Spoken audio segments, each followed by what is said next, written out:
放された最弱勇者ガチャ進化で無双の頂へ。第30話、炎の勇者と劣化の葉。カズマサは驚きながらもユーマの投げた剣を受け取った。お前、握った瞬間、劣化の葉がまばゆい光を放つ。やっぱり勇者が持つと効果が増すのか。いや、それともあいつが炎の勇者だからか。手の中で剣はさらに強力な炎をまとい、熱気が戦場を包み込む。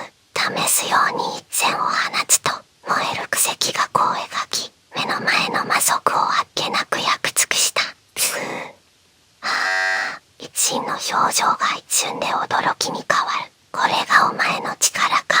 ユーマはにやりと笑う。お前ならもっとうまく使いこなせるんだろう。カズマサは数秒だけ黙り込んだが、次の瞬間には再び剣を構えていた。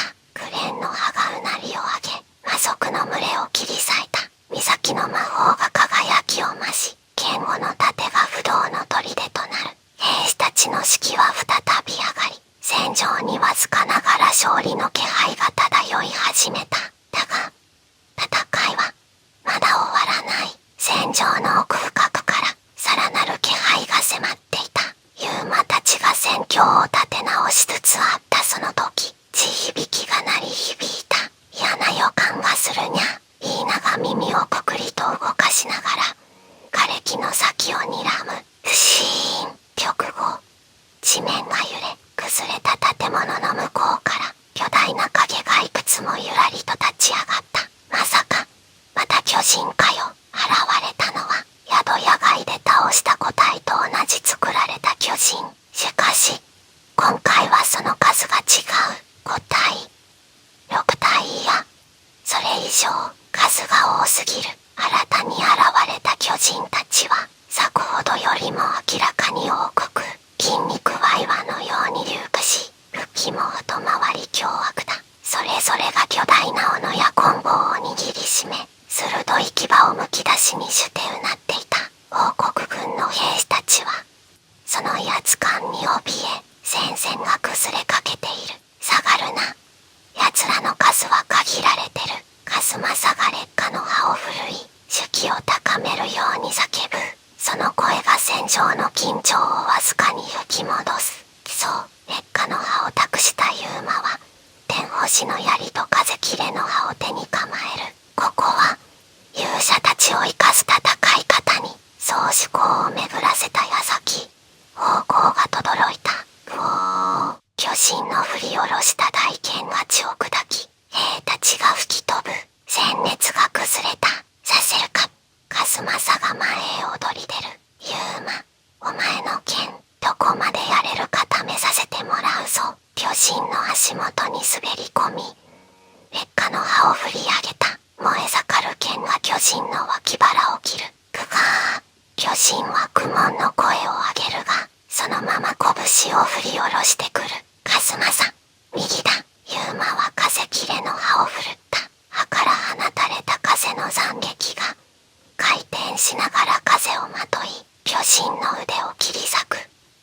危ねえ。カズマサはとっさに身を翻し、炎の剣をもう一度振りかぶる。燃え尽きろ。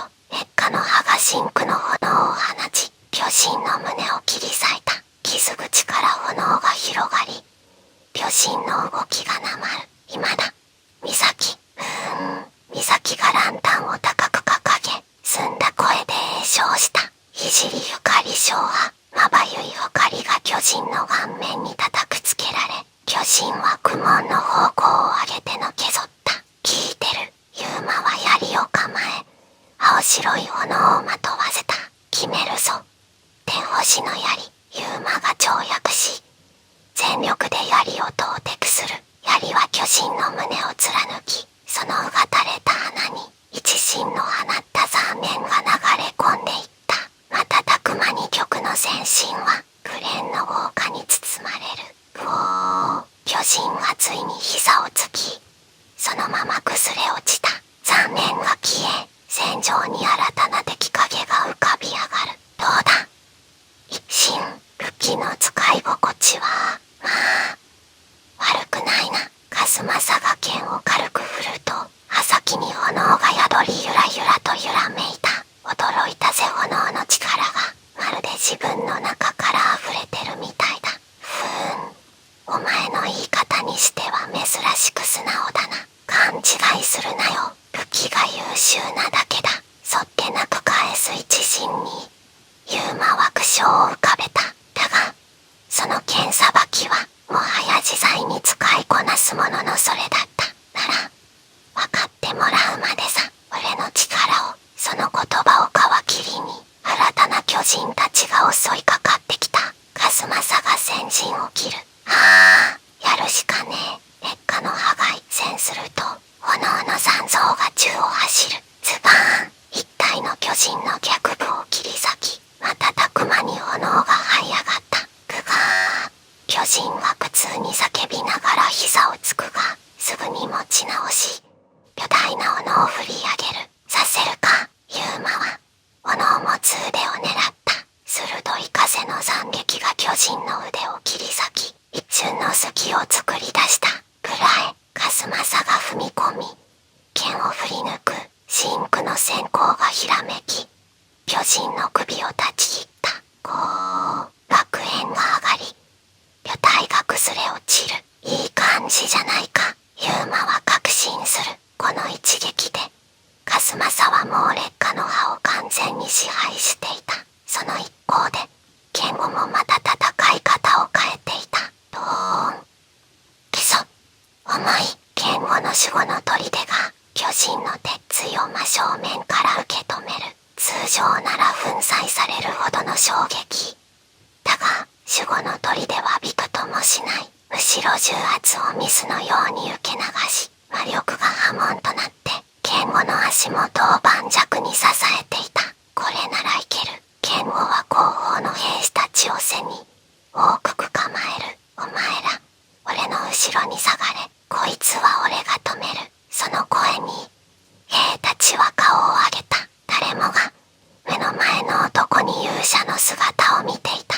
剣を、あいつも、もう使いこなしてる。ユーマが胸の奥でつぶやいたその時、ユーマ、下がって、美咲の声が響いた。彼女は炎光のランタンを高く掲げる。ランタンの炎が周囲の魔力と共鳴し、赤く躍動し始めた。水たまきの本流、呪文が放たれると、巨人たちの足元に大量の水が吹き上がり、瞬く間に渦を巻く。水は蛇のように這い、巨人の足首を絡め取り、動きを封じていく。そして、彼女は息を継ぐ間もなく次を紡ぐ。蒸気爆発。炎と水が激突した刹那。ドゴーン。高温とともに灼熱の蒸気が炸裂。白い霧が戦場を覆い、巨人の装甲が灼熱し、溶け落ちる。グオー。巨人たちが咆哮し、のたうち回る。焼けただれた重機が立ち込め、